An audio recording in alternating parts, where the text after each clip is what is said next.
In Japan, there are 3 ways to fillet fish. We will need an ordinary toothbrush. Surprised? I'll show you now. And now, with one smooth motion, simply cut off the fillet. This is important for successful filleting.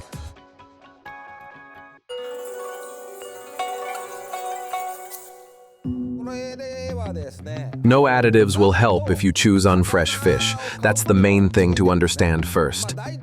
No strange smells.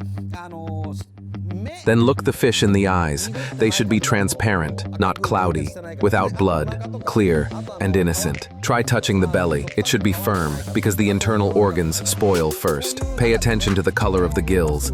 In fresh fish, they are usually bright pink. Usually, chefs in Japan use a special knife like this for cleaning fish. It is quite difficult to find it in Ukraine, so you can use an ordinary knife. Just work with the tip, or don't be surprised, use a plastic bottle cap. See how easily and conveniently it removes the scales? Try it yourself. Most importantly, I beg you, don't press too hard. Fish likes gentleness. We clean the fish starting from the tail and gradually move towards the head. The most difficult part is thoroughly removing the scales near the fins, as these are hard to reach areas. Later, we will rub the fish with salt and blanch it with boiling water, and if anything remains on the body, you can remove it later. But near the fins, scales can get stuck, so be as diligent as possible so your family doesn't end up spitting out scales later. Our suppliers know well that we buy only exceptionally fresh, quality fish. This is obvious. We mainly use it raw when preparing sushi and sashimi for guests. For these dishes, the freshness of the fish is the main criterion. It is impossible to make sushi from unfresh fish. We monitor this very carefully. So, we've cleaned the sea bass.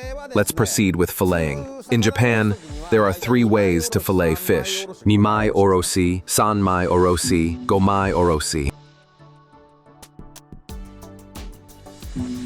Our fish is small, so we will cut it into 3 parts using the sanmai oroshi method. Watch carefully, this is a very important point.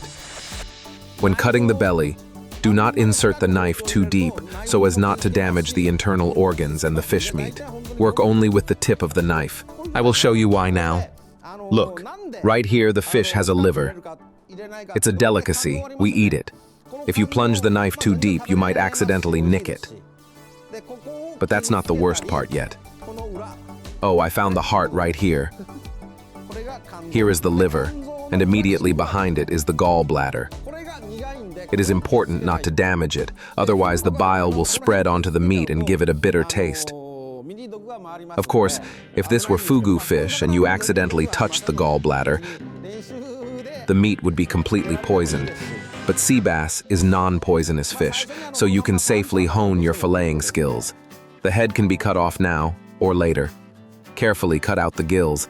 They are not needed for this dish. We cut off the head.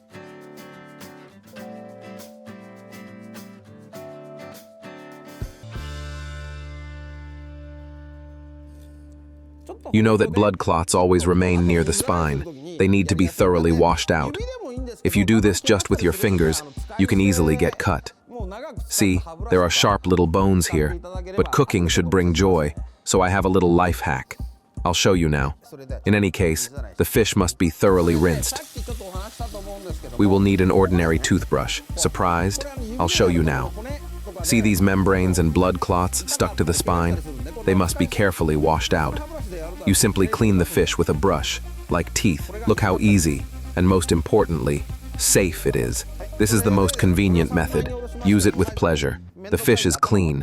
It's time to fillet, removing the excess bones. But first, let's deal with the head. Place it vertically on the cutting board. Take a kitchen towel, it will be easier to hold the head. Insert the knife into the mouth and, with one precise movement, cut through the center between the eyes. See, the cloth prevents the fish from sliding, and you won't cut yourself. We cut the lower part of the head and remove the fins. They are not needed. We proceed to the most interesting part, sanmai orosi. Most often, chefs use a deba knife, sharp and heavy, for filleting fish. We aim near the tail. With the tip of the knife, make an incision along the back, above the fin. Cut the meat down to the ribs. Now flip the fish, belly towards you. Press lightly on the fish with your free hand so it doesn't slip, and make an incision with the tip of the knife from the anal fin to the backbone. And now, with one smooth motion, simply cut off the fillet, just like that. See what happened? All that remains is to cut off the rib bones. Very thinly, so as not to remove too much meat, otherwise there will be nothing left to eat. Excellent. Let's move on to the second fillet. Use the knife you feel confident with. This is important for successful filleting. The principle is exactly the same. Make a long cut along the back, along the spine. Cut from the belly to the tail, like this. Hold the tail with a towel. One precise movement, and it's done. We got 4 excellent fillets. Only minor details remain. It is very important to remove all bones from the fillet. I use special fish tweezers for this. It is easy and convenient. Of course, if you don't have tweezers and you are cooking at home, not in a restaurant, it is acceptable to leave the bones. Just eat very carefully afterward. Here are a couple more small bones. Everything is ready. The mastery of filleting fish is that all parts turn out the same in size and thickness. The fillet should not curl or deform during cooking. It will remain beautiful and neat. Moving on. You see, I specifically saved the head and cheeks. True fish connoisseurs know that these parts are the tastiest, so they need to be thoroughly cleaned and washed. By the way, the gill sections can also be eaten if you know how to cook them properly.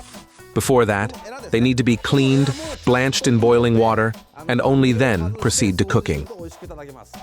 I won't spend time on this now, but in our courses for professionals, I will definitely pay special attention to these subtleties. Subscribe to our channel, give us a like, and hit the bell so you don't miss our new videos. If you want to learn how new Japanese dishes are made, write in the comments and my dad will show you everything.